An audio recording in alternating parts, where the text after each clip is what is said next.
सदानन्दाम्भोदे स्मितरुचिरपूर्णेन्दुवदनः प्रफुल्लाम्भोजन्मा छदसदृशशोभाक्षियुगलः कृपापारावार श्रितसकलजीवातिसुखदो महाश्रेयो मूर्तिर्जयति सहि नारायणमुनिः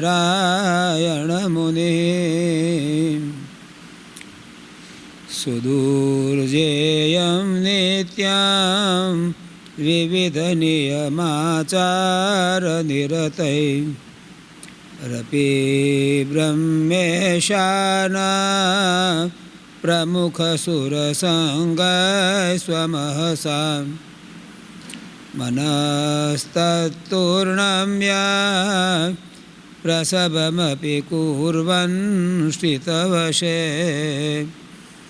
नरोपात्यज्ञानां दिशतु समतिं मे हरिरसौ अतिक्षान्त्यादान्त्या मृदुलवचनच्छादितनिज ध्रुवातर्कैश्वर्यात् विलसितनृनाट्याय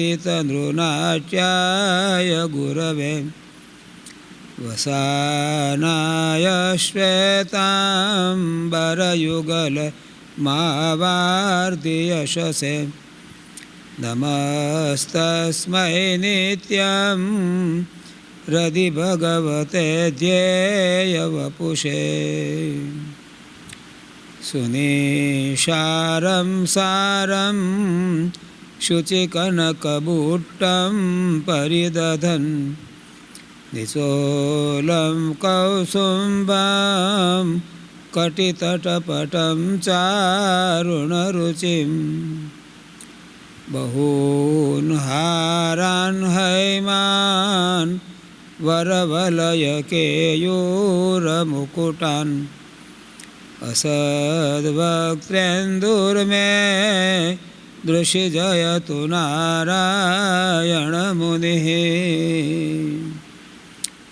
ययीशोऽपि स्वेच्छा धृतधृतनुरानन्दनिलयः कृपासिन्धुर्बन्धुर्भवजलनिधौ दुःखितनृणां सकामैर्निष्कामैरपि सुरनरैः सेव्यचरणं नमाम्यात्मात्मानं तमहमिह नारायणमुनिं भवसम्भवभीतिवेदनां सुखसम्पत्करुणानिकेतनं व्रतदानतपक्रियाफलं सहजानन्दगुरुं भजे सदा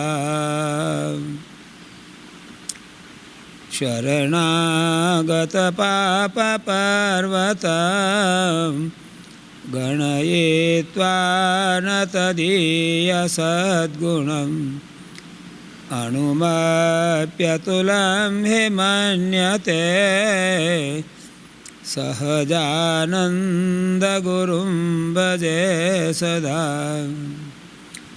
अपराधसहस्रभाजनं पतितं भीमभवार्णवोदरे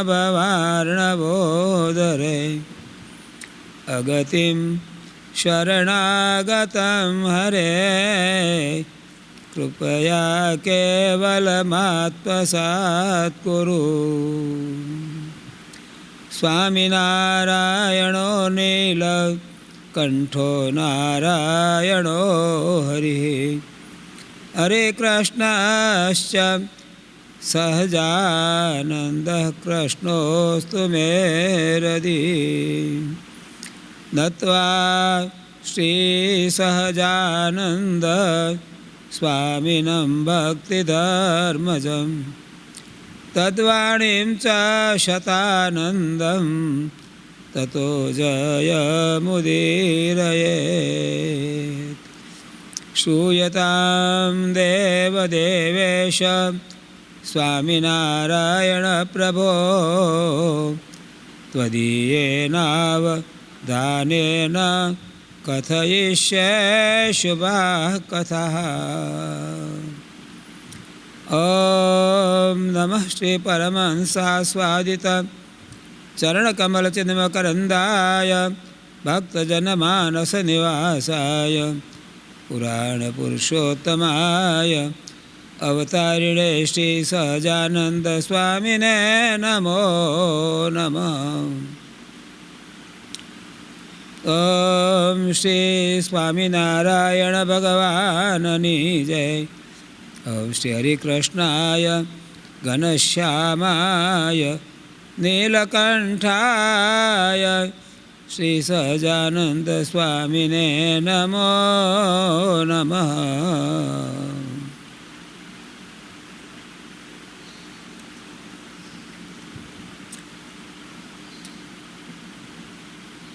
મોટા પુરુષો કહી ગયા છે, શંસનાત શાસનાત શાસ્ત્રમ.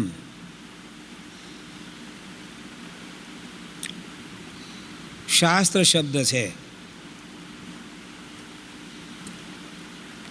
શાસ્ત્રનો અર્થ થાય છે જે વસ્તુ જેવી હોય તે વસ્તુને તેવા રૂપમાં યથાર્થ રૂપમાં બતાવે. મોટા પુરુષોએ શાસ્ત્ર કયા એ બધી જ રીતે નિષ્પૃહ હોય છે, નિર્દોષ હોય છે, નિર્વિષયી હોય છે અને ભગવાનના ચરણારવિંદમાં એકાંતિક ભાવથી જોડાયેલા હોય છે. એટલે આ એવા મહાપુરુષો વ્યાસ વાલ્મીકી ઇત્યાદિક હોય કે શતાનંદ સ્વામી જેવા હોય, એ જે કહે છે જેવી વસ્તુ છે એવું જ એ બોલે છે. એને અહંકાર નથી, એને ખોટું મમત્વ નથી.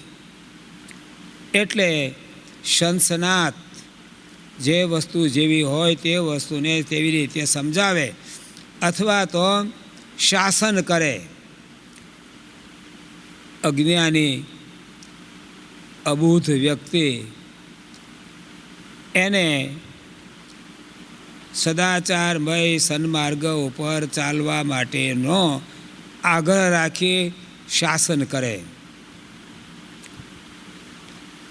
આ શાસ્ત્રની બાબતમાં વિહિતસ્ય અનુષ્ઠાનાત નિષિદ્ધસ્ય ચ સેવનાત અનિગ્રહાત ચેન્દ્રિયાણામ નરઃ પતનમ રુચ્છતિ.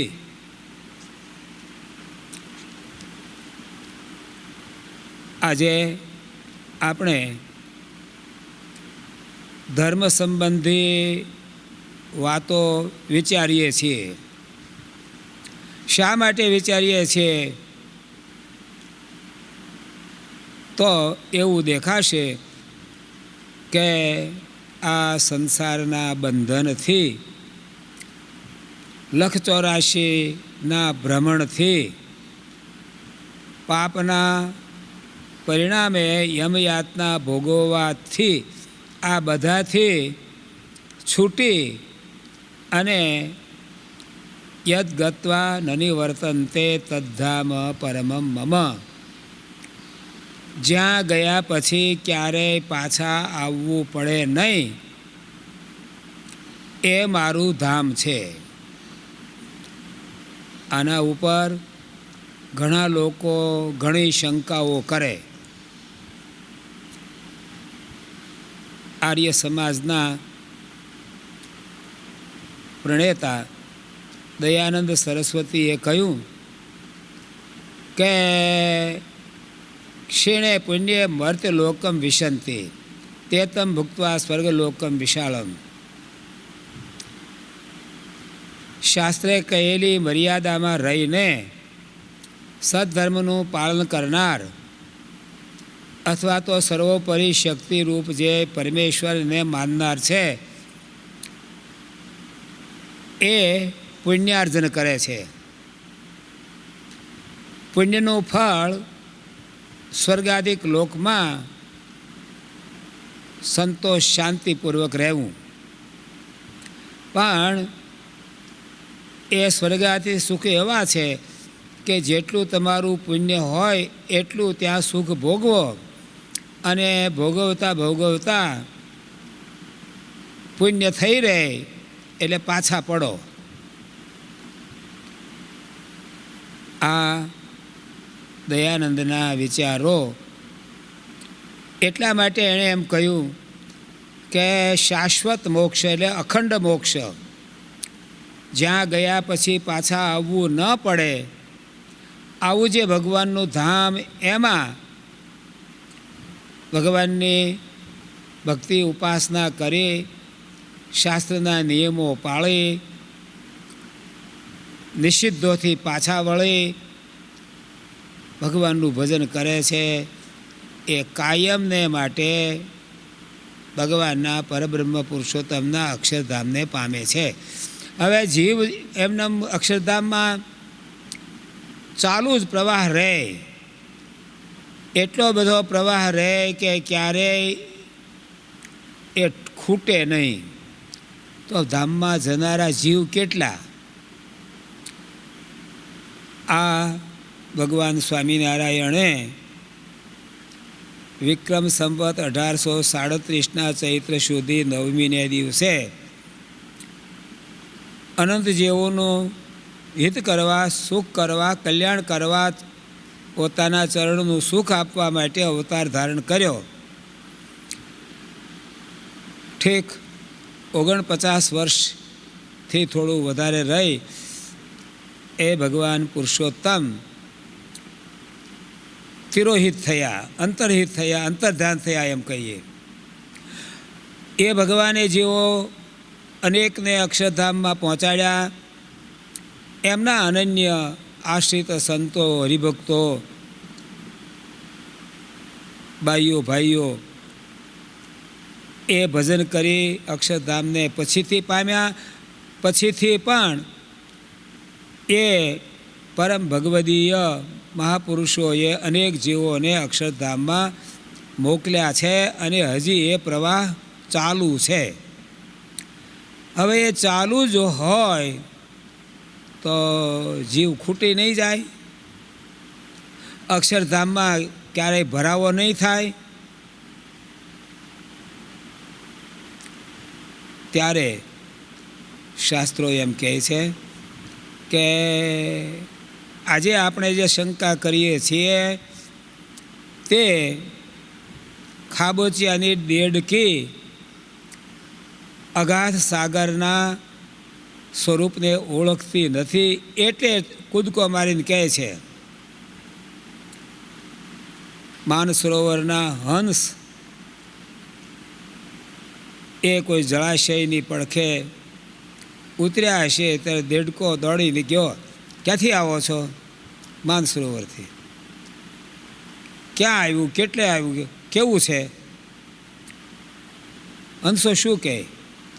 દેડકો કૂદીને કહે છે તમારું માનસરોવર આટલું છે, 2 ઠેકડા વધારે મારે. હંસ એને શું સમજાવે? માનસરોવર કહીએ અથવા તો ક્ષીરસાગર કહીએ, એનું માપ આજનો આપણો માયિક દેહ ઇન્દ્રિય અંતઃકરણવાળો જીવાત્મા એ ક્યારેય માપી શકે નહીં. જીવાત્મા એની ઉર્ધ્વ ગતિ કરતાં અધોગતિના યોગો આને વધારે છે. શાસ્ત્ર કહે છે વિહિતસ્યાનનુષ્ઠાનાત નિષિદ્ધસ્ય ચ સેવનાત અનિગ્રહાત ચેન્દ્રિયાણામ નરઃ પતનમ રૂત્સતિ. માણસ અધોગતિને પામે છે. આપણો જીવાત્મા, ગીતા એમ કહે છે, ઉર્ધ્વમ ગચ્છન્તિ સત્વસ્થા, મધ્યે તિષ્ઠન્તિ રાજસા, જગન્ય ગુણ વૃત્તિસ્થા, અધો ગચ્છન્તિ તામસા. સાત્વિક પ્રકૃતિના હોય, સત્વગુણ પ્રચુર જેનું જીવન હોય એની ઉર્ધ્વ ગતિ થાય છે, કહેતા ઊંચા સ્વર્ગલોકમાં જાય છે. ભોગની તૃષ્ણાવાળા રાજસ લોકો આ મર્ત્યલોકમાં મધ્યે રહે છે, અને જે તમોગુણી અજ્ઞાન પ્રધાન મૂઢ છે એ અધોગતિને પામે છે.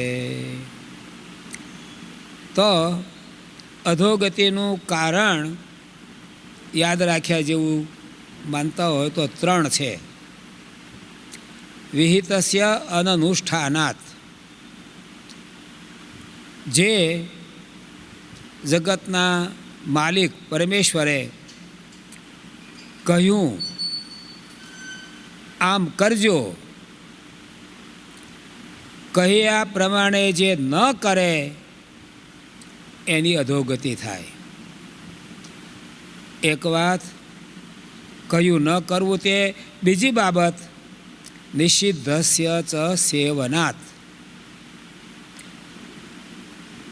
શાસ્ત્રોએ, પરમાત્માએ ના કહી આ ન કરશો, નિષિદ્ધ કહ્યું હોય એ કરે, કહ્યું ન કરે, ના પાડેલી કરે, અને અનિગ્રહાત ચૈન્દ્રિયાણામ, પોતાના જ્ઞાનેન્દ્રિયો કર્મેન્દ્રિયો એને વશ ન રાખે. એ ઇન્દ્રિયો અંતઃકરણને માયિક પંચ વિષયમાં છૂટા મૂકી દે. માયિક પંચ વિષયને ભોગવીને શાસ્ત્રે કયા પ્રમાણે પોતાના ઇન્દ્રિયોનો નિગ્રહ ન કરે તો તે અધોગતિને પામે છે. કહેલું ન કરવું, ન કહેલું કરવું, અને માયિક પંચ વિષયમાં ડૂબી જવું. એક શાસ્ત્રીય બાબત છે કે મહારાજે શિક્ષાપત્રીમાં કહ્યું, દેશ કાળ વયો વિત્ત જાતિ શક્તિ અનુસારત આચારો વ્યવહારશ્ચ નિષ્કૃતમ ચાવધાર્યતામ. જ્યાં રહેતા હોઈએ તે સ્થાન, દેશ, સમય,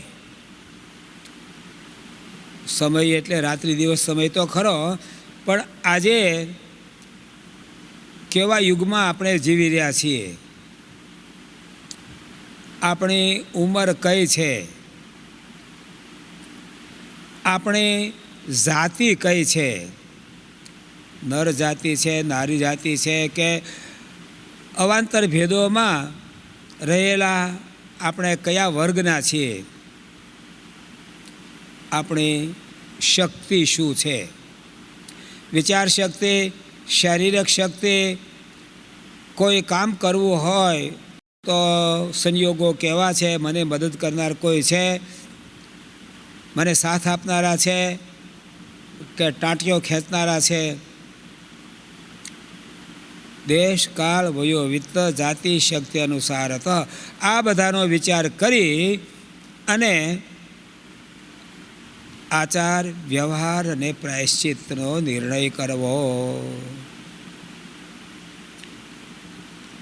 ઉપનિષદોમાં એક કથા છે. એક સારા ઉચ્ચ કુળમાં જન્મેલો બ્રાહ્મણ યુવક પોતાની પરંપરાના ગુરુના આશ્રયમાં રહી અને વેદાદી શાસ્ત્ર ભણ્યો. ભણ્યા પછી એ ગ્રહસ્થ થયો, લગ્ન થયા. લગ્ન થયા ને થોડા મહિના જ થયા હશે, એમાં વર્ષા ઋતુ આવી. વરસાદનો સમય થયો. એટલો બધો વરસાદ વરસ્યો, કર્કાવૃષ્ટિ કહે છે. કરકનો અર્થ તો કાંકરા થાય. હવે વરસાદ વરસે અને કાંકરા પડ્યા એટલે આપણે એને બરફની વૃષ્ટિ થઈ એમ કહીએ. પણ બરફની વૃષ્ટિ એટલી બધી થઈ કે લોકોને રહેવાના ઘર પણ ન રહ્યા. નદીઓમાં એટલું પાણી આવ્યું કે બધું તણાઈ ગયું. ઘરમાં અનાજ હતું એ પણ ન રહ્યું. તેમજ વૃક્ષ, વેલી, વનસ્પતિઓ, શાકભાજી, ફળઝાડો કશું ન રહ્યું. એટલે વિચાર કર્યો હવે શું કરવું. એમ કહેવાય છે કે લોકો દેશ, કાળ, ક્રિયા આ બધું જોઈ અને વિષમતા હોય તો એ છોડી અને નિર્ભય સ્થાનમાં રહે છે. મહારાજે શિક્ષાપત્રીમાં પણ એવું કહ્યું છે કે લજ્જા ધન પ્રાણનાશ પ્રાપ્ત યાદ સત સર્વતા. જ્યાં પોતાની લાજ આબરૂ જાય, ધન જાય, પ્રાણનો નાશ થાય, આવો પ્રસંગ આવે તો પોતાનો મૂળ દેશ એનો ત્યાગ કરી અને જ્યાં સુખેથી રહેવાતું હોય ત્યાં જવું.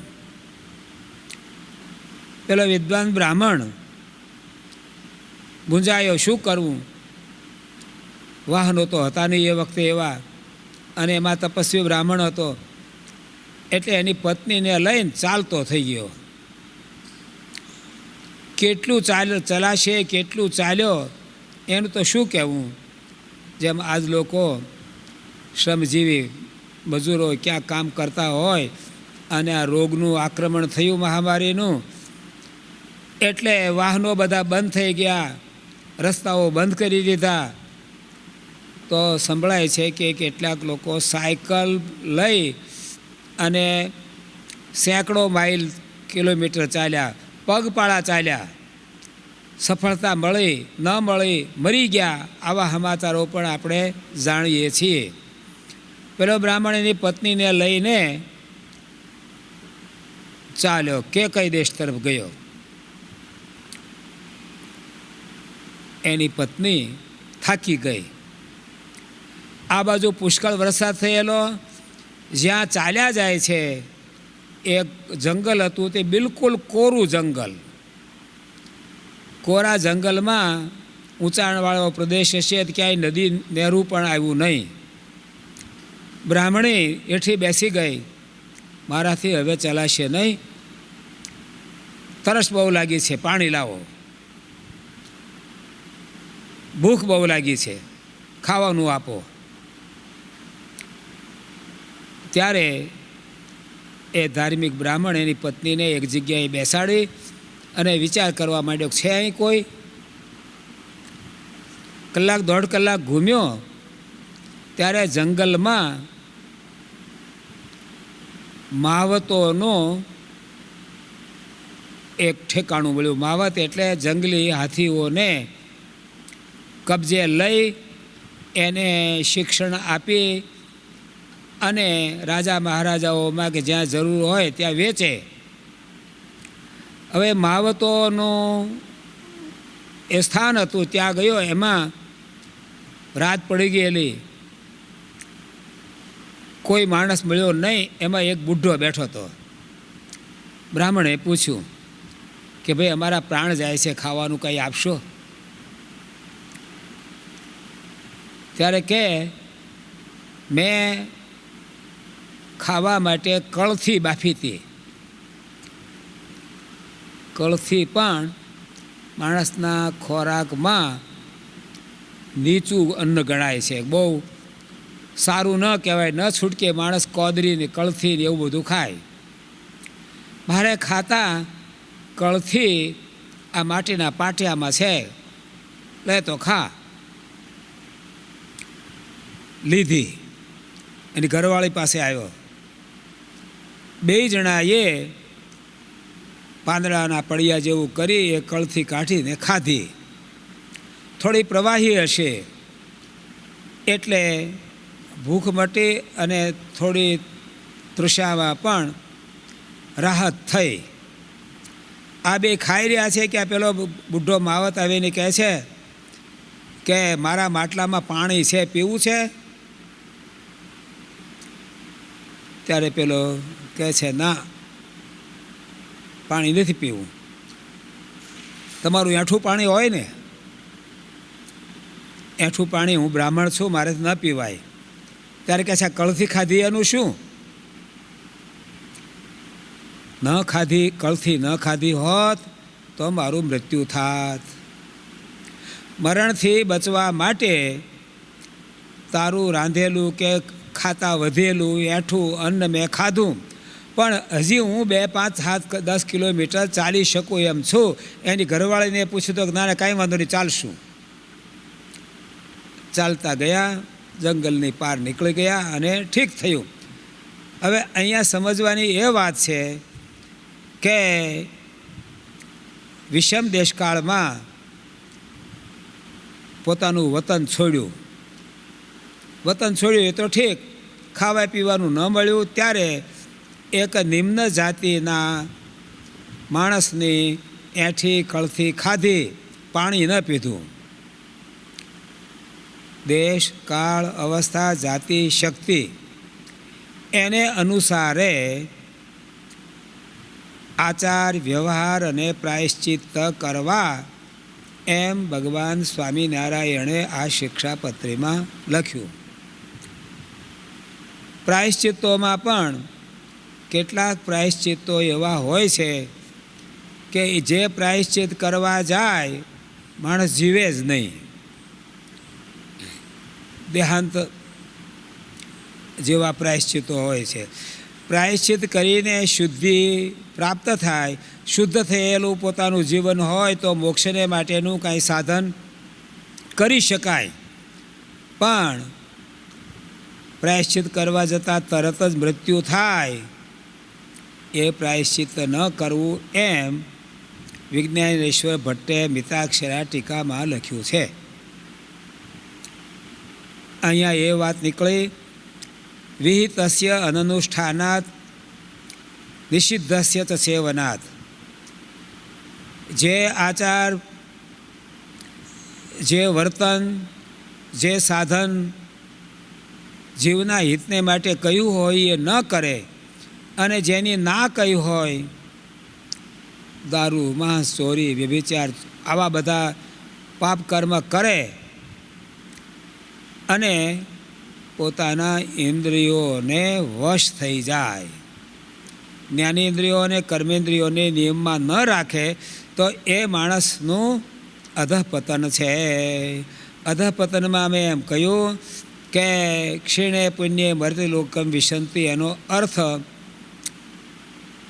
જે ઇન્દ્રાદિક દેવતાઓના લોકમાં જાય છે એ પાછો પડે છે. પુરાણોની ઘણી એવી કથા છે. ઉપરીચર વસુ જેવા રાજા પૃથ્વી ઉપરના હતા, છતાં એ આકાશમાં દિવ્ય વિમાનમાં બેસીને ફરી શકતા હતા. અને એણે અનિગ્રહાચેન્દ્રિયાણામ, પોતાને માન મળ્યું અને એમ થયું કે મારા જેવો કોણ, ખોટું બોલ્યા એટલે અધઃપતન થયું. ફરી વાર એને સમજાવવા ગયા તોય ન માન્યા એટલે અધોગતિને પામ્યા. આપણે આ ભગવત સ્વરૂપ શિક્ષાપત્રી એનો ઉપદેશ વાંચી વિચારીએ છીએ. એમાં ગઈકાલે વૈરાગીનું લક્ષણ કહ્યું. ભગવાન સિવાયની અન્ય વસ્તુ માત્રમાં અભાવ આવે, એમાં હેત ન થાય, લાગણી ન થાય, એને વૈરાગ્ય કહેવાય છે. કોઈક સિઝનનું પાકું ફળ મળે તો માણસ લઈ લે. હું ખાઈશ અથવા તો મારા અનુયાયી જેની ભેળો રહું છું, જે મારા આશ્રય છે, એ ખાશે. ફળ લઈ લે, સાથે એમાંથી સુખ સમજી શકે છે. પણ એક શીળો કહેવાય છે, ગામડાનો શબ્દ કહું છું.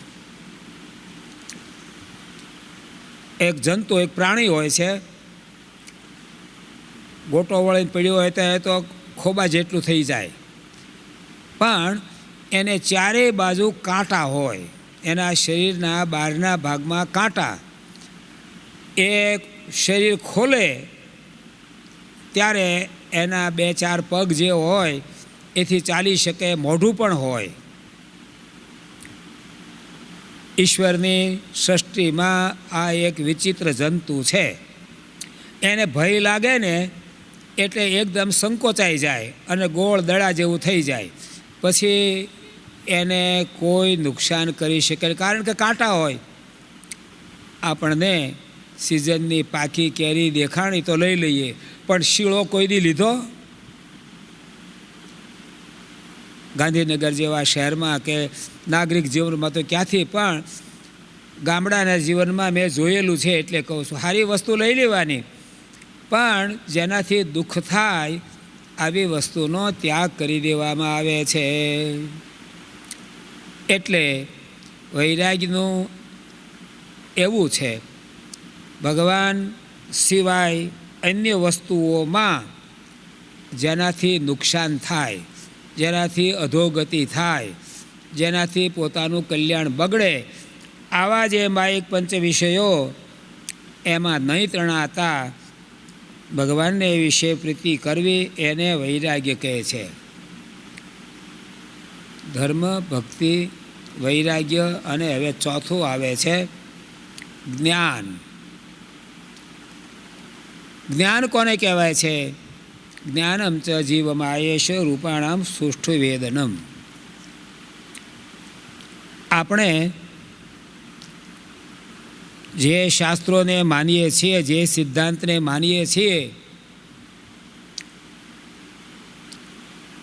એમાં જીવ, માયા અને પરમેશ્વર એના સ્વરૂપને વાસ્તવમાં ઓળખવું એને જ્ઞાન કહે છે. આ જ્ઞાન એટલે સમજણ. સમજણમાં બહુ છેતરાઈ જવાય છે. જેને આપણે પોતે પોતાનું સ્વરૂપ માનીએ છીએ, હું આત્મા છું. હવે એ આત્માને બરાબર ન ઓળખે તો ચારવાક થઈ જવાય. બોલવાની ભાષા મીઠી પણ અધોગતિને પમાડે. જેને ચેતનાની કોઈ ખબર જ નથી, પૃથ્વી વ્યાપસ તેજો વાયુ રીતે તત્વાની તેભ્યશ્ચૈતન્યમ કિણવાદભ્યો મેદશક્તિવત યાવત જીવેત સુખમ જીવેત ઋણમ કૃત્વા ઘૃતમ પીબેત. આવા એ ચારવાકોના શબ્દો છે. જે આ દેખાય છે એ જગત સિવાય બીજું કશું છે નહીં. આ જગતમાં તમે જન્મ પામો છો, આરોગ્ય સારું હોય અને વ્યવસ્થિત રહેતા હોવ તો થોડું જીવંત પણ તમારું ટકે છે. અને આરોગ્ય બગડે, જેનાથી તમારું શરીર બંધાયું, એમાં કાંઈ વધઘટ થાય તો તમારું મૃત્યુ થાય છે. પણ યાવત જીવેત સુખમ જીવેત, બસ મોજ માણો. જ્યાં સુધી જીવો ત્યાં સુધી સુખના સાધન ભેળા કરો. એટલે સુખના સાધનો ભેળા કરવા માટે કમાણી જોઈએ. અરે કમાણી ન હોય તો કોઈની પાસેથી ચોરીને લઈ લો, પડાવી લઈ લો, અરે કરજ કરો. ચોરી કરીએ, ધાડ પાડીએ, મોત આવે. કરજ કર્યું હોય તો ચૂકવવું પડે. કારણ કે ભસ્મીભૂતસ્ય દેહસ્ય પુનરાવર્તનમ કુતઃ. જ્યાં સુધી જીવવું સુખેથી જીવો. આ એવો ચાર્વાકવાદી છે કે જૂના વખતનો, એટલે એમ બોલે છે કે ઋણમ કૃત્વા ઘૃતમ પીબેત. કરજ કરીને પણ ઘી પીવો. અને આજનો જો ચારવાક હોય ને તો એમ કે કરજ કરીને પણ દારૂ પીવો. પણ એ સુખનો રસ્તો નથી, એ જ્ઞાન નથી. હું જે શરીરમાં રહ્યો છું એ શરીરની બાબતમાં વિચાર કરવામાં આવે. આપણી બાલ્ય અવસ્થા, કુમાર અવસ્થા, યુવા અવસ્થા, પ્રૌઢ અવસ્થા, વૃદ્ધતાને નજીક પહોંચેલી અવસ્થા અને છેલ્લી ઉંમર, આ બધું જોતાં જોતાં માણસ આ જગતનો વિચાર કરે. આ જગતમાં જે કાંઈ પણ દેખાય છે તે ઝાંઝવાના જળ જેવું છે. ઝાંઝવાના જળ. શહેરમાં જન્મ્યા, શહેરમાં મોટા થયા અને કામ ધંધો પણ શહેરમાં જ કરવા માંડ્યા. અને ઝાંઝવા શું કહેવાય એ ખબર પડે નહીં. પણ આભાસ માત્ર. સૂર્યના કિરણો પૃથ્વી ઉપર આવતા હોય અને એ કિરણો પરાવૃત્ત થઈને પાછા વળે. જતાં આવતા કિરણો એનો જે સંઘર્ષ થાય ત્યારે દૂર રહેલા માણસને નીચી જમીનમાં પાણી જેવું દેખાય. બીજે તો ઠીક છે, આજના શહેરના લોકોને કહું, નેશનલ હાઈવે હોય, નેશનલ હાઈવેમાં તમે ગાડીમાં બેસીને ઉપર ચાલ્યા જતા હો તો એ હાઈવે જ્યાં 5-15 ફૂટ નીચો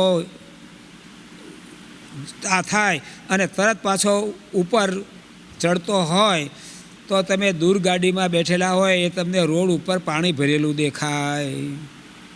ખરેખર એ પાણી નથી, એ ખાલી પાણીનો આભાસ છે.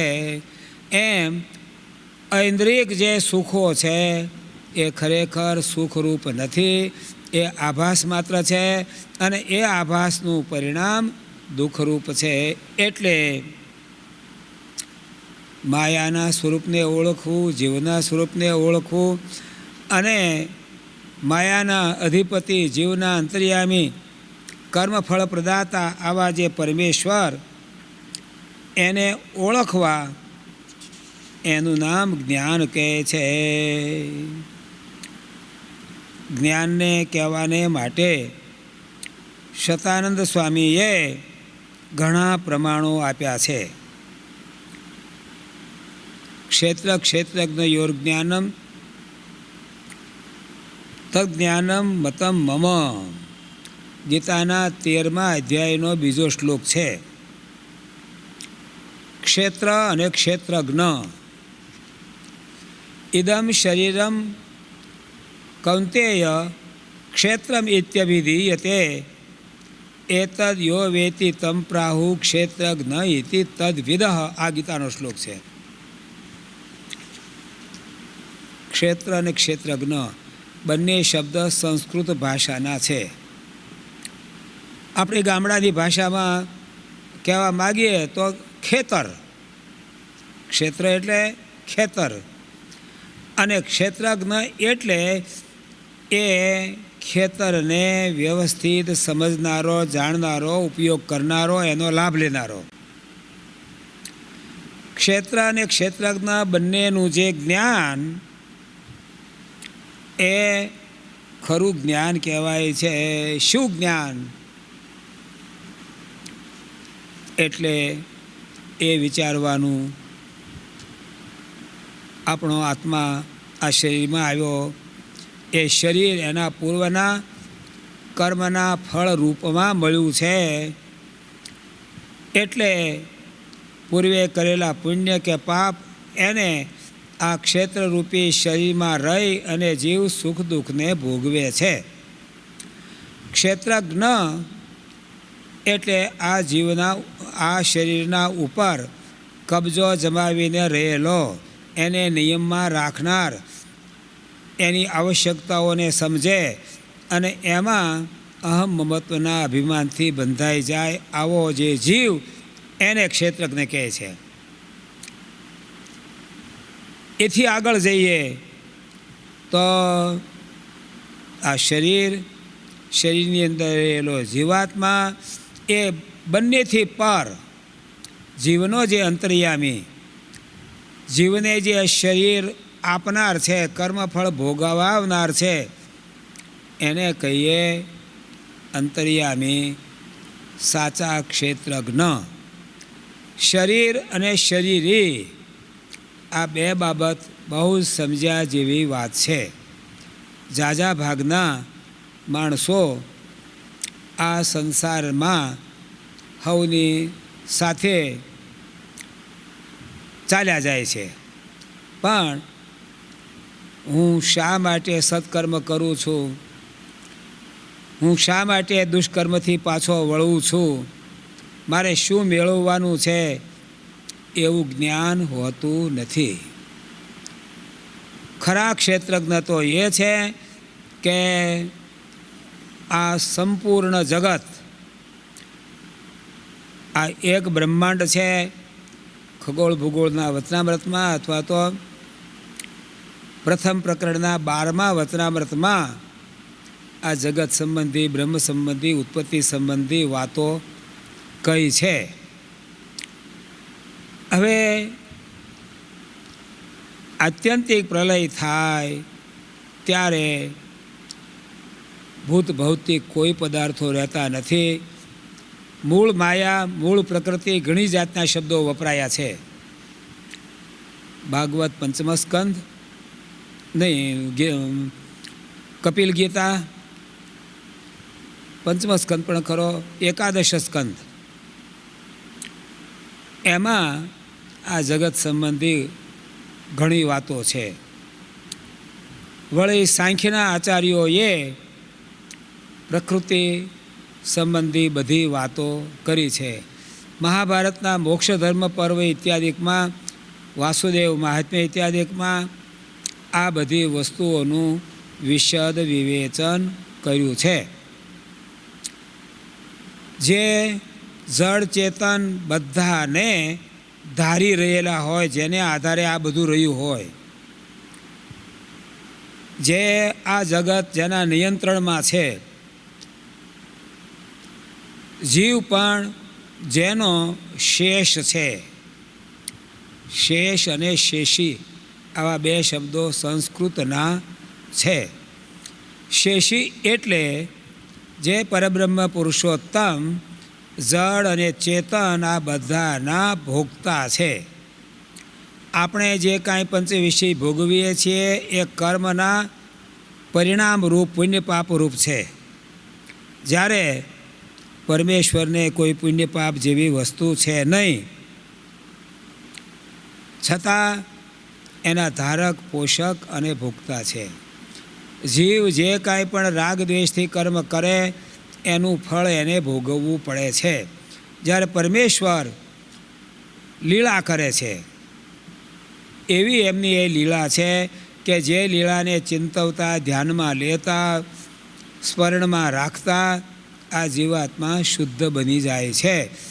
એટલે ભગવાન પોતાના પરમ વ્યોમ, પરમ નિલય, અક્ષર બ્રહ્મ શબ્દથી જેને કહેવાય છે, એ ધામમાં રહ્યા થકા એમણે કોઈ વખતે લીલાની ઈચ્છા થઈ ત્યારે એક નહીં અનંત કોટી બ્રહ્માંડોની ઉત્પત્તિ થઈ. જેને નિત્ય વિભૂતિ કહે છે, જેને બ્રહ્મ કહે છે, જેને મૂળ પુરુષ યા મહાપુરુષ કહે છે, એના તરફ ભગવાન દ્રષ્ટિ કરે, એ મૂળ માયાને વિકસાવે અને એમાંથી વચનામૃતોમાં તો પ્રકૃતિ, મૂળ માયા, મૂળ પુરુષ, પ્રકૃતિ પુરુષ, પ્રધાન પુરુષ, વિરાટ પુરુષ, આવા 2-3 પગથિયા ક્રમશઃ મૂક્યા છે. આ બાબતમાં વચનામૃતોના યા શાસ્ત્રોના બધા શબ્દો લઈ અને પોતે પોતાનું મંતવ્ય રજૂ કરવા માટે વક્તાઓ ઘણો આગ્રહ કરતા હોય છે. સમજવું જોઈએ, આગ્રહ હોવો જોઈએ, પણ એક વાત સૌએ સ્વીકારવી પડે કે વર્તમાન જગતમાં આપણે જે પદાર્થોને પ્રત્યક્ષ દેખી રહ્યા છીએ એવો પ્રત્યક્ષ અનુભવ આ જગતના જે કારણ તત્વો, મૂળ માયા, પુરુષ પ્રકૃતિ, પ્રધાન પુરુષ, વિરાટ પુરુષ, ભૂમા પુરુષ, આ બધાની વાતો આવે છે. પણ અત્યારે ઉનાળામાં તડકામાં બહાર નીકળો તો તરત તાપ દેખાય. ઠંડા વાતાવરણનું મશીન મૂક્યું હોય ને એ રૂમમાં એસીવાળા વાતાવરણમાં જાઓ તો તરત શાંતિ યા ઠંડીનો અનુભવ થાય. ભૂખ અને તરસ એનો અનુભવ થાય છે. માન અપમાનનો અનુભવ આપણને થાય છે. એવો અનુભવ જગતના કારણ તત્વો બાબતનો કોઈને થતો નથી. જે યોગીઓ છે, જે મહાપુરુષો છે, જે ભગવાનને પામેલા છે, જે નિત્યો છે, મુક્તો છે, એને થતું છે તો ભલે થાય, એને આપણે સ્વીકારી લઈએ. સામાન્ય માણસ આને માટે વિવાદ કરે એ અસ્થાને છે. એટલે અહીંયા બહુ ઝાઝી બાબત નહીં કહેતા. જ્ઞાનમ ચ જીવમાયેશ રૂપાણમ સુષ્ઠુવેદનમ. જીવનું સ્વરૂપ જાણવું, માયાનું સ્વરૂપ જાણવું અને પરબ્રહ્મ પુરુષોત્તમના સ્વરૂપને જાણવું એને જ્ઞાન કહે છે. જીવ કેવો છે એ બાબત જોવા જઈએ તો ઇન્દ્રિય ગ્રાહ્ય નથી. પંચ તન્માત્ર, શબ્દ તન્માત્ર, સ્પર્શ તન્માત્ર, રૂપ તન્માત્ર, રસ તન્માત્ર, ગંધ તન્માત્ર. તન્માત્રનો અર્થ થાય છે એનું મૂળ સૂક્ષ્મ સ્વરૂપ. એ તન્માત્રોને, શબ્દ સ્પર્શ રૂપ રસ ગંધને જીવાત્મા 5 જ્ઞાનેન્દ્રિયો કે કર્મેન્દ્રિયોથી જાણે, જુએ છે. પણ અનંત કોટી બ્રહ્માંડો એના સ્વરૂપને, સ્વભાવને, ગુણને જે કાંઈ કહેવું જોઈએ એ આ જીવ જાણી શકતો નથી. એટલે જીવનું સ્વરૂપ કહેતા રસ્થોણું સૂક્ષ્મ ચિદ્રૂપો જ્ઞાન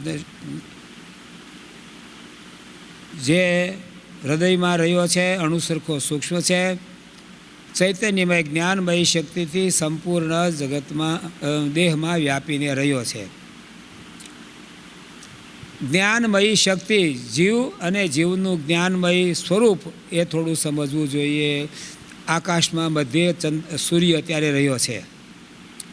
એ સૂર્ય ઘન છે, પ્રકાશનો ઘન, અજવાળું પ્રકાશ. એનું મૂળ જે ઘાટું સ્વરૂપ એ સૂર્ય છે અને એનું તરલ સ્વરૂપ, આછું સ્વરૂપ એ અજવાળું છે.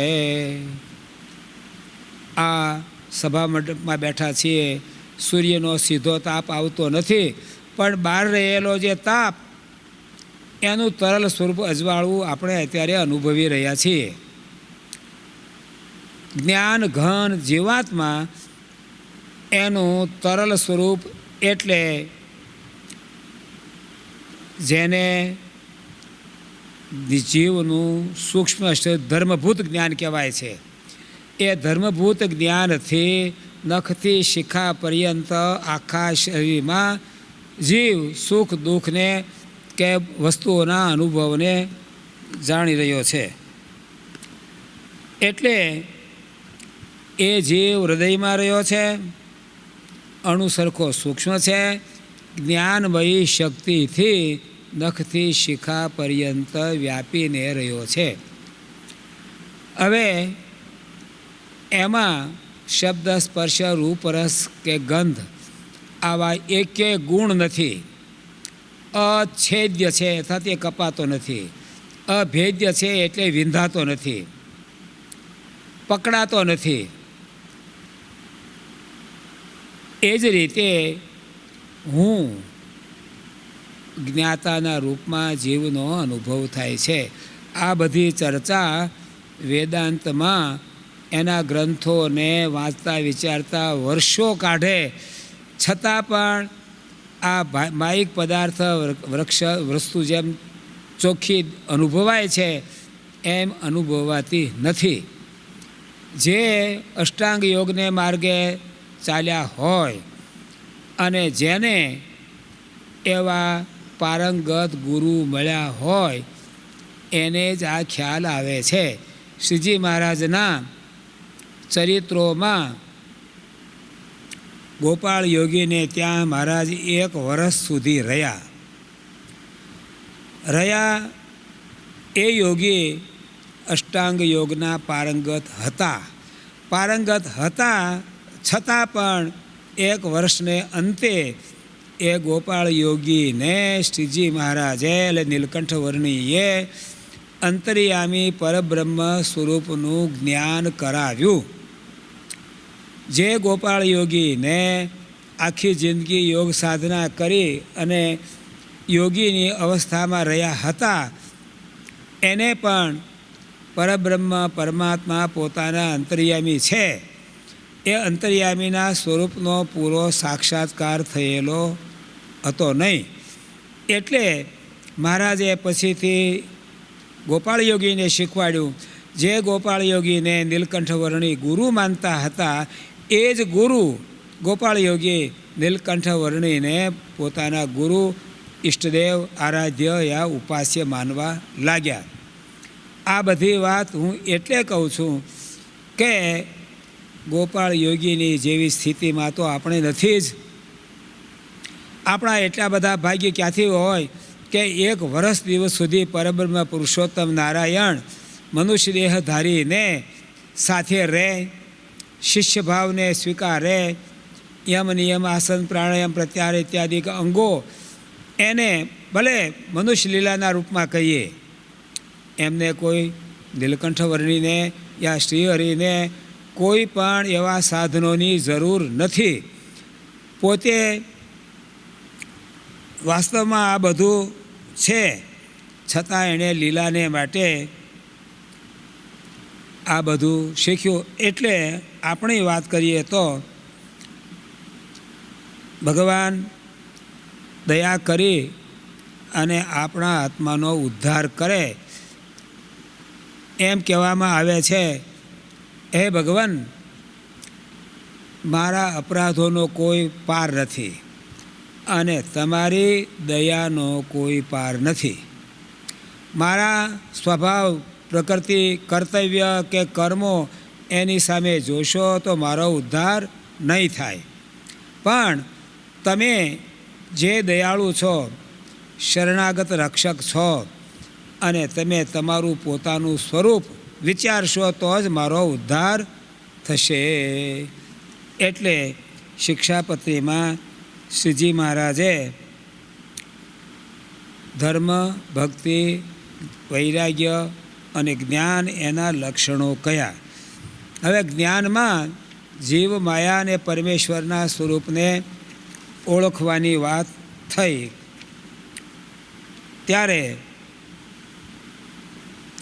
આપણે જે જીવને માનીએ છીએ એ પ્રમાણે હું બોલ્યો છું. પણ આપણા આ ગ્રંથોમાં અથવા તો બ્રહ્મસૂત્રના ભાષ્યોમાં પણ ભારતીય આચાર્યો એના મતને જ વિચારેલો છે. આજના યુરોપના કે મિસર અરબસ્તાનના કે ફિલિસ્ટાઇનના એ જે ધર્મો એની બાબતમાં આપણે ત્યાં બહુ ચર્ચા થઈ નથી.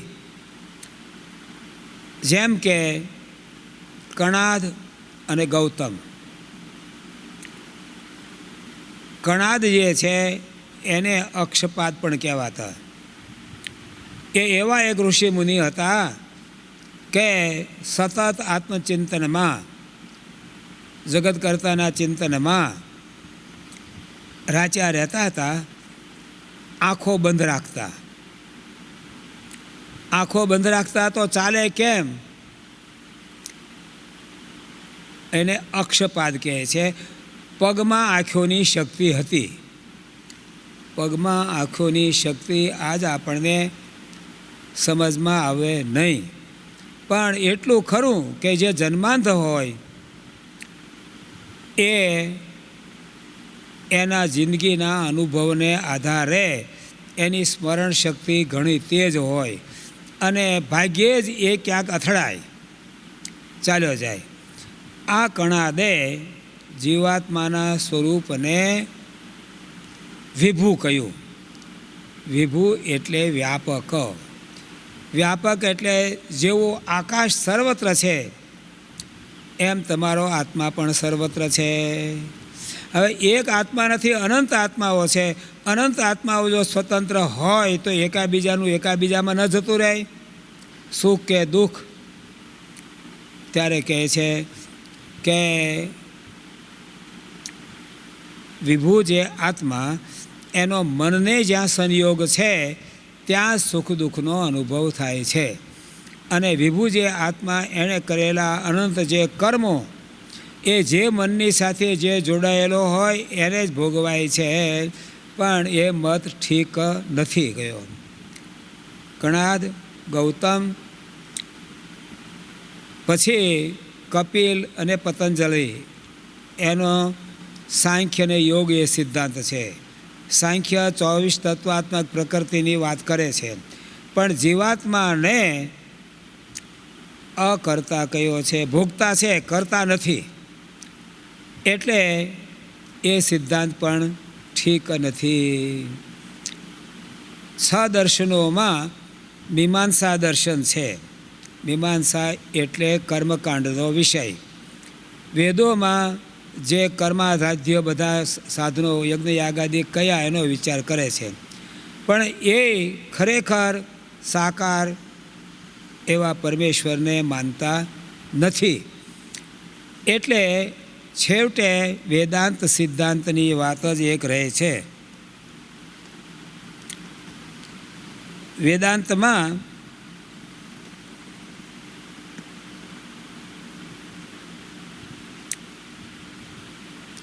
વેદોમાં રહેલું જે તત્વજ્ઞાન એ ઉપનિષદોમાં આવ્યું, ગીતામાં આવ્યું અને વ્યાસ સૂત્રમાં આવ્યું.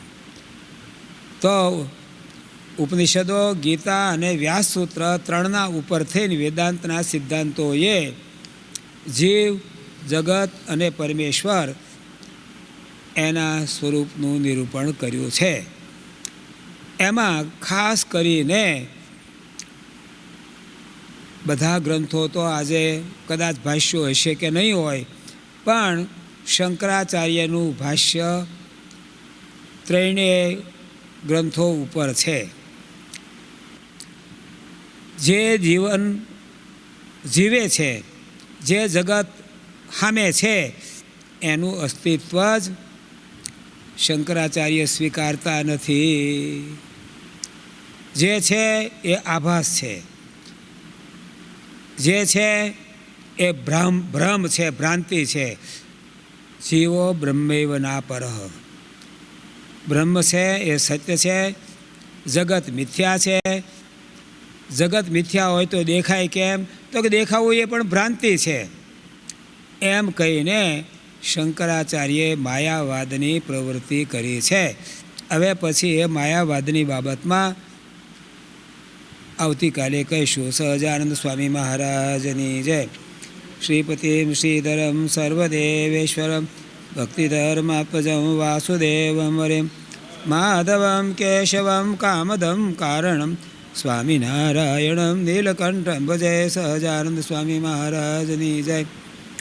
સ્વામિનારાયણ સ્વામિનારાયણ સ્વામિનારાયણ સ્વામિનારાયણ